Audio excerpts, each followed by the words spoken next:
Welcome back to Les Schwab Tire Center's Outdoor GPS, presented by Fisherman's Marine and Outdoor. Now it's time for your weekend tech tip, brought to you by Chevy Silverado. Welcome back, everyone. We're in the commercial break talking about different ways to throw spinners and different feel, this and that. I love the different takes. That's an entire show. We'll get there. Oh, boy. Your three Christmas gift ideas that you thought of for folks. It's Christmas time. Yeah. Right now here, we've got the folks from Les Schwab all over the place. They're doing toy drives and everything here at our studio. So it's perfect timing. Okay. Okay, so what's your first one? Number one, get the angler in your family, male, female, whatever, a new pair of waders. Get them a fancy pair, like these. All right, high guys right there. Boot foots, right? Yeah. With you like the boot foot. Oh, in cold weather, I'm an old man now. I got to be warm, Jack. Okay? Yeah, so, yeah, I love that. If I'm in a boat, if I'm not doing a lot of, or if I'm wading a lot in cold water, I'm not doing a lot of walking, boot foots are great. Yeah. But get them a fancy pair, or get them just a functional pair that you can go running through the bushes with, and somebody you can hike in, stocking foot, and either one. Ask him what he wants, or don't ask him. Surprise him. Yeah, okay, but get a new pair of waders. We can all use a new pair of waders. Sure. Number two, something we can do as a family, a guide trip. See, that gets overlooked all the time. And buy a guide trip, get a guide trip. There's so many great guides out there, and do it for salmon when the weather's nice. Yeah, like fall Chinook or something. Don't make your family sit through a steelhead trip. Oh my God, they'll disown you and they'll never go again. Okay. Unless the fishing's really good. But yeah, it's cold, wet, windy. It's cold, wet. Well, let's go again, Dad. No. You got something like mountain climbing or something, Lily? Right, sure. But yeah, get them during nice weather. They'll love it, okay? It's a great thing, something to look forward to and something you can do with the family. It's great, okay? That's a great idea. Number three is something you can use every day of the year that you can help you no matter what's going on. We can all do. Get a subscription to Salmon Trout Steelheader. Ah, that's a great one, yeah. It's online now, so you can still read it while sitting on the toilet. That's the good news. Okay? That was a complaint by a lot of people when it went away from paper, okay? Well, what am I supposed to do? Well, where's your phone anyway? Yeah, it's usually with you anyway at that point. Yeah, so STS is still great. By all means, right here. Yep. Hook up with Colorado Publications and get that going. It's so easy to do. One app, bang, you're looking, and it comes out more frequently now. I'm still writing for it. I'm there. Get them something they can use year-round, they can go back to, and get good tips. It's just a great deal. I love the other one that you may have forgotten, but include it, if you buy those high and dry waders, throw in a gift card for Fisherman's or something. Right here. Yeah.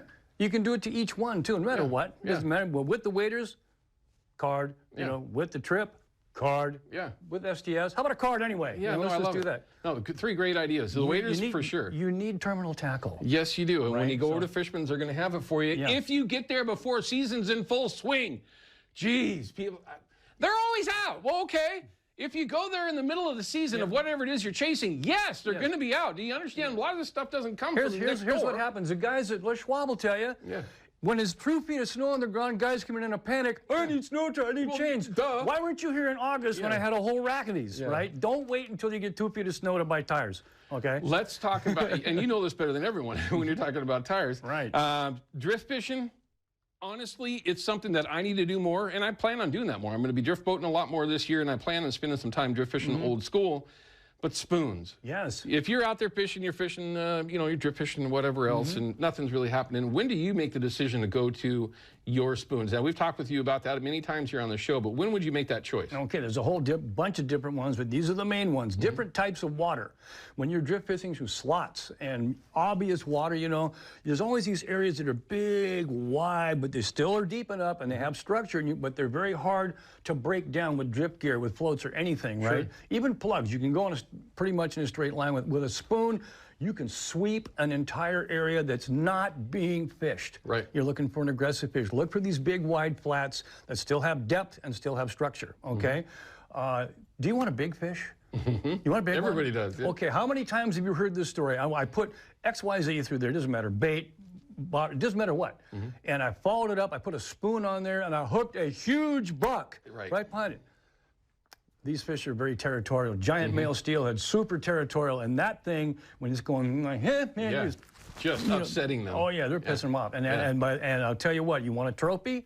Carry a box of spoons. When you get in a spot where you suspect there's a big fish laying, swing a spoon through there, okay? And your main thing you want to do is you want to match. You see all these beautiful colors here. Yeah, I mean, really, if we can, let's get a shot with that Kershaw Tech Cam and show you just a couple of different varieties of colors that he brought in. Obviously, a lot of gold, brass, copper. Right. But you got some pinks in there. You got some variants and some half and halves, reds and blues. Yeah. These all have times and places. The plain brass and copper for whatnot. If you have a lot of visibility, go with natural colors. Don't put anything special on it like that. Okay, go with nickel, go with brass, go with copper. That's great. You got a little bit of color in the water. Ooh, look at that pink. Yes. Yeah, a little silver plate on the back of that, little half and half, half silver, half gold. Yeah, want a little bit more pop? Go with that. Yeah. But it's pretty much your technique, which we could talk about for hours. Literally an entire show. And we've talked about them a bunch in the past, but it's another one that if you spend the time to learn and master, there's a reason why there's guys that go up and down all the rivers in this state. I don't know about Washington, but on every river at any given time, there's somebody that's walking around with a level line and a 9-foot rod, and all he's got is spinners or spoons, and he is out fishing people, but quietly. Not very many people are seeing what he's doing because he's fishing different water than you are, and he's catching them.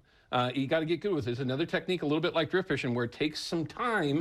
But once you master it, you will be better. But don't go anywhere. We're going to come back with Bill. We got one more segment. We'll be back in just a minute with your deal of the week from Fisherman's.